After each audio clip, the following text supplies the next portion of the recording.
വീട്ടിൽ എവിടാണ്? വീട്ടിൽ എവിടാ? വീട്ടിൽ എവിടാ? അങ്ങനെ വീട്ടിൽ എവിടാ?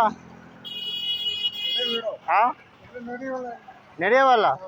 പിന്നെ ഇതോ ചേച്ചിയിലെ പറയാം. ഇതോ ചേച്ചിയിലെ പറയാം കേട്ടോ.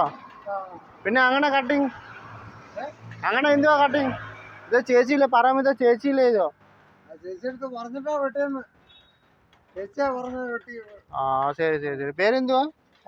ഹരി. വീട്ടിൽ എവിടാ? ആ ശരി. ആ ശരി.